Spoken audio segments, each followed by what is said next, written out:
नमस्कार, मी श्वेता. स्वामी अनुभूती आपल्या यूट्यूब मराठी चॅनलमध्ये डिव्हाइन एनर्जी स्टुडिओतर्फे तुम्हा सर्वांचं पुन्हा एकदा स्वागत करते. मी एक वास्तू सल्लागार आणि न्यूमरोलॉजिस्ट आहे. बऱ्याच वेळेला तुमच्यासाठी खूप खास असे उपाय घेऊन येत असते, तसेच तुमच्या कमेंटप्रमाणे तुम्हाला उत्तरही देत असते.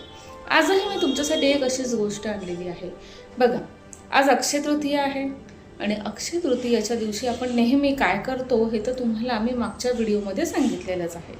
अक्षय तृतीयाच्या दिवशी आपल्या घरातली जी धन संपत्ती आहे ती अक्षय राहावी असं आपल्या सगळ्यांनाच वाटत असतं, बरोबर की नाही? मग त्याच्यासाठी काही छोटे छोटे एक हुडू टेक्निकचे उपाय आहेत जे मी आज तुम्हाला सांगणार आहे. बघा, तुमच्या घरामध्ये पिठाचा डबा असतो, बरोबर? प्रत्येकाच्याच घरात असतो, कारण आपण जेव्हा दळून आणतो तेव्हा तो पिठाचा डबा आपल्याजवळ असतो. मग काय करायचं, त्या डब्यामध्ये एक 5 रुपयाचा कॉईन घ्यायचा आहे, त्याची पूजा करायची प्रॉपर आणि तो खोचून ठेवायचा आहे. आतमध्ये टाकायचा आणि मग पीठ टाकायचं. असं 5 रुपयाचा कॉईन तुमचा त्याच्यामध्ये जेव्हा असेल त्यावेळेस एक असा योग निर्माण होतो की तुमच्या घरातला धान्याचा साठा कधीही कमी पडत नाही. कंटिन्यू तुमच्या घरामध्ये धान्य असतंच असतं. कितीही लोक जेवायला आले तरी तुमच्या घरचं धान्य हे कधीही संपत नाही. अशा पद्धतीने तो साठा कायम राहतो, म्हणजे अक्षय राहतो. त्यानंतर दुसरी महत्त्वाची गोष्ट, साखरेचे डबे सगळ्यांकडे असतात. साखरेच्या डब्यामध्ये काय करायचं, दालचिनीचे तुकडे ठेवायचे. दालचिनी तुम्हाला माहिती आहे, ती झाडाच्या खोडासारखी असते, अशी छोटी छोटी दालचिनी मिळते. ती दालचिनीचे 2-3 तुकडे करायचे छोटे आणि त्या साखरेच्या डब्यामध्ये ठेवायचे.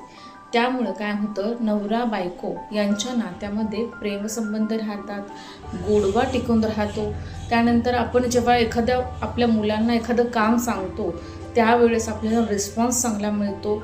म्हणजे एकंदरीत काय तर तुमच्या घरामध्ये गोडवा टिकून राहतो, एकमेकांमध्ये प्रेम टिकून राहतं, नातेसंबंध दुरावत नाही. तर हे आपल्याला करायचं आहे, ठीक आहे? त्यानंतर तिसरी सगळ्यात महत्त्वाची गोष्ट म्हणजे तांदळाचे डबे आपल्याकडे असतात.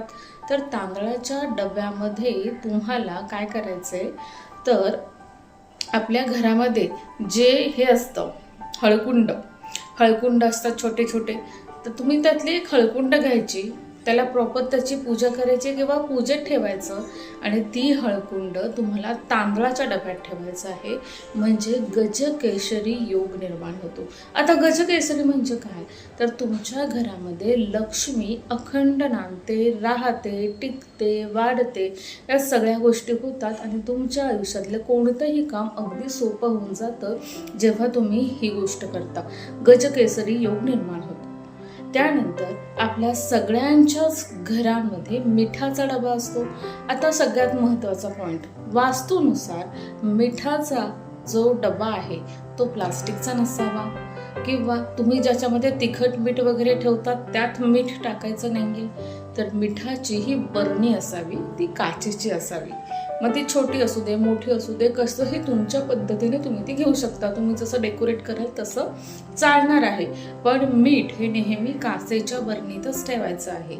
आता या मिठामध्ये 4-5 लवंगाच्या तुकड्या टाकायच्या. लवंग तुम्हाला माहिती आहे, आपण मसाल्यात वापरतो, खडा मसाला. तर त्यातलं जे लवंगाच्या तुकड्या आहेत ते 4-5 लवंगाचे तुकडे तुम्हाला त्या मिठाच्या बरणीमध्ये टाकायचं आहे.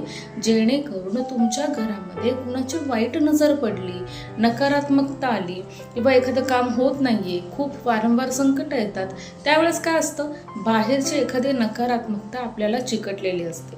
ती नकारात्मकता दूर होते आणि पुढे जाऊन नकारात्मक पद्धती ज्या काही आपल्या घरामध्ये येणार असतील, नकारात्मक गोष्टी, त्या उंबऱ्याच्या बाहेरच राहतात, आपल्या घरापर्यंत येत नाही, आपल्या अन्नात त्याचा प्रवेश होत नाही. त्यामुळे या 4 ज्या गोष्टी मी आज तुम्हाला सांगितल्या आहेत त्या खूप इम्पॉर्टंट आहेत. या सगळ्या गोष्टी तुम्हाला आज करायच्या आहेत. जर आज केल्या तर उत्तम, आणि जर आज नाही करू शकला तर सोमवारी किंवा गुरुवारी तुम्ही या गोष्टी नक्कीच करा. तुम्हाला याचा फरक नक्कीच जाणवेल. कारण हे 4 खूप महत्त्वाच्या गोष्टी आज मी तुमच्याशी शेअर केलेल्या आहेत. हे एका टेक्निकद्वारे माझ्यापर्यंत आल्या आणि मी तुम्हाला या गोष्टी शेअर केल्या. हा व्हिडिओ कसा वाटला मला नक्की कमेंट करून कळवा, आणि याचे अनुभव तुम्हाला काय आले हे देखील मला कमेंट करून कळवा. हे जे व्हिडिओ आहे हे जास्तीत जास्त लोकांपर्यंत पोहोचवा. पुन्हा भेटूया पुढच्या व्हिडिओमध्ये. तोपर्यंत श्री स्वामी समर्थ.